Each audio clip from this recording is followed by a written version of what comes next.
Hello, and in this short video I'm going to show you how I go about drawing whiskers.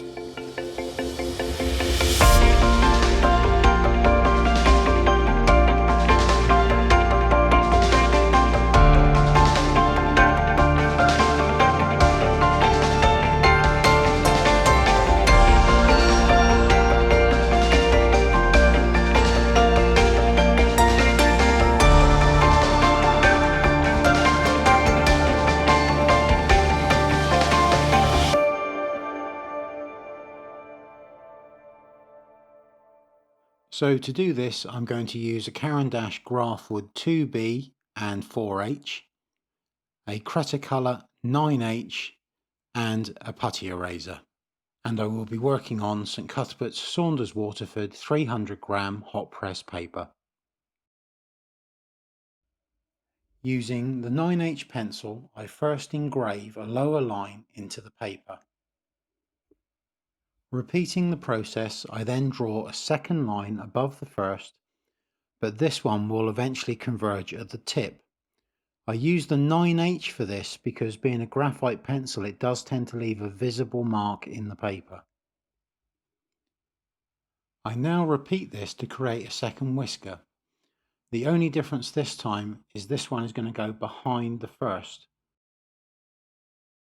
I have to be careful to make sure that I don't draw over the first whisker.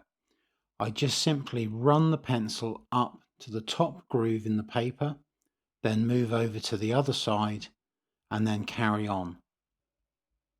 When doing this, it is important to make sure that you have angle in the pencil, as you want to compress the fibers of the paper. You don't want the pencil too upright or push the pencil, as you will cut the paper. Also, if the pencil is too upright, it can tend to judder and you can end up with a jagged line. As you can see in this picture, once you have a number of whiskers, the effect really works well. Now I can start to apply some shadow under the whisker to give it some shape. So to start with, I first lightly apply some 2B at the start of the lower line, and then use the 4H to pull the 2B along the lower line, creating the effect of a shadow under the whisker. I use the 4H to do this because it will quite easily pick up the 2B and carry it.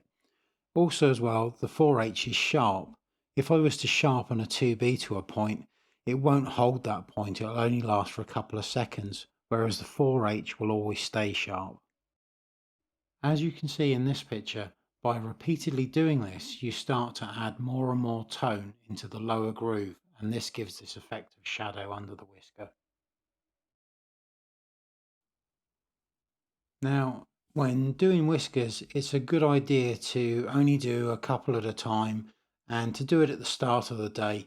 If you try to do them when you're tired, it never ever works. It is quite intense on the eyes, so it's a good idea to only do a couple at a time. The putty rubber will quite easily remove the excess 2B that we put on the paper earlier. Now, for any other shadows that I want to put in, like say for example the shadow of another whisker going over the top, then I can do this by using the 4H pencil very lightly just to apply some tone. Again, I can just use the putty rubber just to tidy and clean things up. To get a lot of whiskers in for a picture, it does take a considerable amount of time. But it is worth it, and you don't have to do them all in one go. It's best to just spread them out over a period of time. As you can see from this picture, the effect works really well. Now, I hope you found this useful, and as usual, there are links below to all the materials that I use. And if you have enjoyed this and you want to see more, please remember to like and subscribe, and hopefully see you in the next one.